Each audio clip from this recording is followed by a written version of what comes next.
Hello food lovers, welcome to mama's food. నేను మీ స్వాతి. ఈరోజు నేను గోంగూర చికెన్ కర్రీ ఎలా ప్రిపేర్ చేయాలో చూపించబోతున్నారు. మీరు ఎప్పుడైనా గోంగూర చికెన్ కర్రీని ట్రై చేశారా? నాకు తెలిసి రెస్టారెంట్స్లో, డాబాస్లో ట్రై చేసే ఉంటారు, కానీ ఇంట్లో ఎప్పుడైనా ప్రిపేర్ చేశారా? చాలా ఈజీ అండి. చికెన్ చేసినట్టుగానే ఇది కూడా చాలా ఈజీగా ప్రిపేర్ చేసేయచ్చు. మరి చూసేద్దాం రండి ఎలా ప్రిపేర్ చేయాలో. Let's start. ముందుగా స్టవ్ వెలిగించి కడాయి పెట్టుకోవాలి. కడాయి హీట్ అయిన తర్వాత ఇందులో జస్ట్ ఒక టేబుల్ స్పూన్ వరకు ఆయిల్ వేసుకోవాలి. ఆయిల్ హీట్ అయిన తర్వాత ఇందులో ఒక కట్ట గోంగూర వేసుకోవాలి. కాడలు వేయొద్దండి, కాడలు తీసేసి ఆకులు మాత్రమే వేయాలి. ఇది వెయిట్లో చెప్పాలంటే 150 గ్రామ్స్ వరకు ఉంటుంది. ఈ గోంగూరను లో ఫ్లేమ్లో ఉంచుకొని బాగా కుక్ చేసుకోవాలి. పైన లిడ్ పెట్టుకుని లో ఫ్లేమ్లో ఈ గోంగూర ఉడికేంత వరకు కుక్ చేసుకోవాలి. జస్ట్ ఒక 5 మినిట్స్కే ఈ గోంగూర కుక్ అయిపోతుందండి. ఇప్పుడు గరిటతో ఇలా స్మాష్ చేసినట్టు అంటూ ఈ గోంగూరని కొద్దిగా స్మాష్ చేసుకోవాలి. ఇప్పుడు ఈ కడాయిని తీసి పక్కన పెట్టేసుకుందాం. ఇప్పుడు స్టవ్ మీద మరొక ప్యాన్ కానీ కడాయి కానీ తీసుకోవాలి. కడాయి హీట్ అయిన తర్వాత ఇందులో 3 to 4 టేబుల్ స్పూన్స్ వరకు ఆయిల్ వేసుకోవాలి. చికెన్ కదండి, ఆయిల్ కొంచెం ఎక్కువగానే పడుతుంది.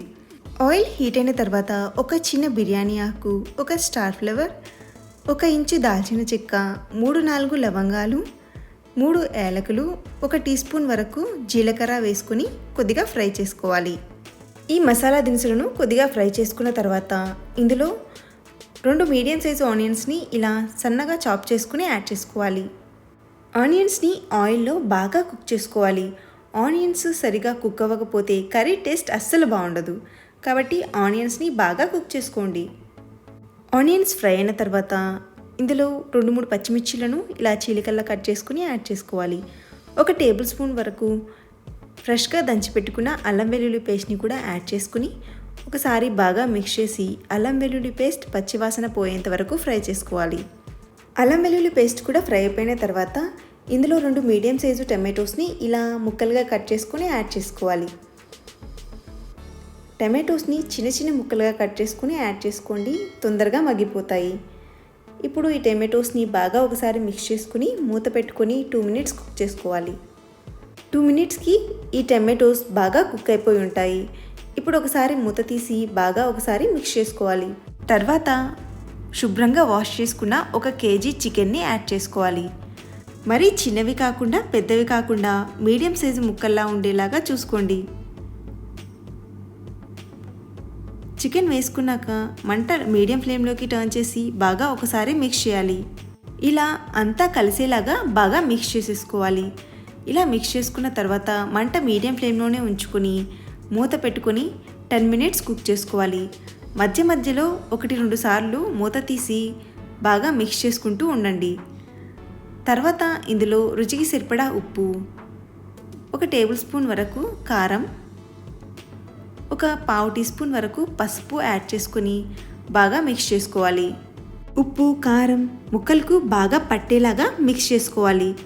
ఇలా మిక్స్ చేసుకున్న తర్వాత ఇప్పుడు మంట మీడియం ఫ్లేమ్లోనే ఉంచుకొని మూత పెట్టుకొని మరొక 5 మినిట్స్ కుక్ చేసుకోవాలి. 5 మినిట్స్ తర్వాత మూత తీసి ఇందులో మనం ముందుగానే ఉడికించి పెట్టుకున్న గోంగూరను యాడ్ చేసుకోవాలి. తర్వాత ఇందులో 1/2 టేబుల్ స్పూన్ వరకు ధనియాల పొడి, 1/2 టేబుల్ స్పూన్ వరకు గరం మసాలా పౌడర్ని యాడ్ చేసి ఒకసారి బాగా మిక్స్ చేయాలి. గోంగూర మసాలాలు అంతా చికెన్కి బాగా పట్టేలాగా ఇలా మిక్స్ చేసేసుకోవాలి. ఇలా మిక్స్ చేసుకున్న తర్వాత ఇప్పుడు మంట లో ఫ్లేమ్లోకి టర్న్ చేసి మూత పెట్టుకొని ఒక 2 మినిట్స్ ఉడికించుకోవాలి. చికెన్ 2 మినిట్స్ కుక్ అయిన తర్వాత ఇందులో 1 గ్లాస్ వరకు హాట్ వాటర్ని యాడ్ చేయాలి. చల్లటి నీళ్ళు యాడ్ చేయొద్దండి, హాట్ వాటర్ని మాత్రమే యాడ్ చేసుకోవాలి. ఇలా 1 గ్లాస్ హాట్ వాటర్ని యాడ్ చేసిన తర్వాత ఒకసారి బాగా మిక్స్ చేసుకోవాలి. మీకు ఇంకొంచెం పులుసు ఎక్కువగా కావాలి అనుకుంటే మరొక 1/2 గ్లాసు వాటర్ని యాడ్ చేసుకోవచ్చు.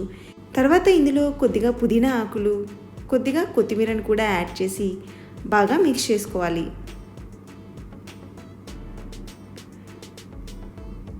ఇలా మిక్స్ చేసేసుకున్న తర్వాత ఇప్పుడు మూత పెట్టుకుని 2 మినిట్స్ కుక్ చేసుకోవాలి. చికెన్ ఆల్రెడీ ఉడికిపోయింది కాబట్టి జస్ట్ ఒక 2 మినిట్స్ కుక్ చేస్తే సరిపోతుందండి. ఇప్పుడు ఒకసారి మూత తీసి బాగా కలిపి సర్వ్ చేసుకోవడమే. అంతే, వేడి వేడిగా గోంగూర చికెన్ కర్రీ రెడీ అయిపోయింది. చాలా డెలిషియస్గా ఉంటుంది. అన్నం, chapati, bagara rice, flavoured rice, biryanis ఎందులోకైనా కూడా చాలా బాగుంటుంది. ముఖ్యంగా చికెన్ లవర్స్కి ఈ గోంగూర చికెన్ కర్రీ చాలా చాలా నచ్చుతుంది. చేసుకోవడం కూడా చాలా ఈజీ కాబట్టి తప్పకుండా ఇంట్లో ట్రై చేయండి. మరి ట్రై చేశాక మీకు ఎలా వచ్చిందో నాతో కామెంట్స్లో షేర్ చేసుకోవడం మర్చిపోరు కదా. వీడియో నచ్చితే లైక్ చేసి మీ ఫ్రెండ్స్తో, రిలేటివ్స్తో షేర్ చేసుకోండి. ఇంకా ఇలాంటి మరిన్ని టేస్టీ వంటల కోసం మన ఛానల్ని సబ్స్క్రైబ్ చేసుకోండి. Thank you for watching.